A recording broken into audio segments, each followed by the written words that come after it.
Here's your forecast from the First Alert Weather Team.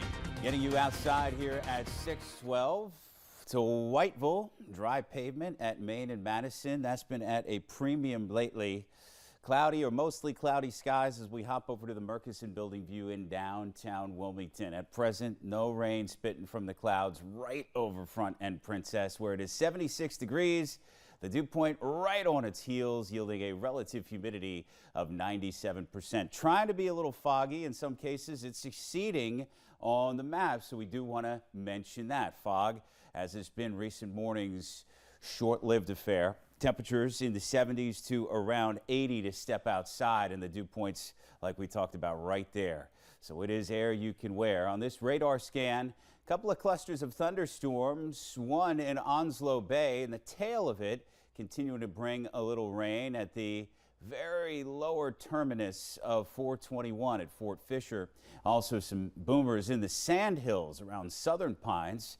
There's a leftover boundary from Debbie, so the remnants long gone, but what's left, and then you consider the soils are saturated, the lower atmosphere is saturated, even the upper levels a decent amount of moisture. So if you have these boundaries around focusing all of that moisture, it's a pretty efficient process to get showers and thunderstorms going, and that process was on display this weekend.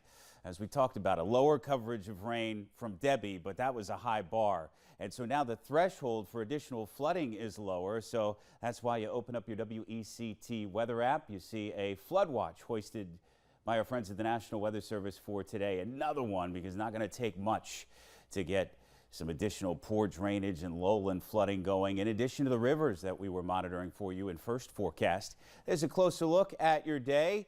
As it warms up, as it heats up, the chance for a shower or thunderstorm tends to go up, but at no point during the day is that chance zero. Hopefully we'll get some outright 0% rain chance time in the middle and latter parts of the week. We've got the daily percentages really low at that point, and we'll show that to you momentarily. Checking out the beach right now, a pretty low profile risk of rip currents in that lower 80s surf, so that's nice. The next high tides include one of the 1 o'clock hour of this afternoon for east and south facing beaches. And on the waters, let's put a small craft exercise caution statement on the situation. Let's look way east and south on the waters from our U.S. perspective.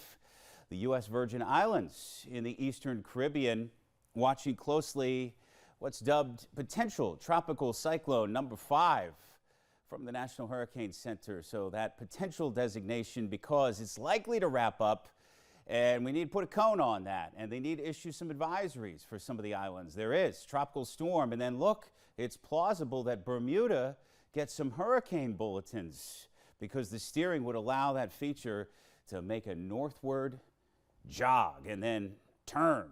So your 7-day forecast means we might be doing some rip current headliners by the end of the week and the weekend. But Kim and Bill, before we get there, there's days like Wednesday, there's days like Thursday, Friday, some really low rain chances, sorely needed. And if we play our cards right, we not only get 70s at night, but some 60s too. So sign me up for all of that. A lot of folks that didn't get to the beach last week looking forward to probably getting to the beach. So good call on starting to talk more about rip currents.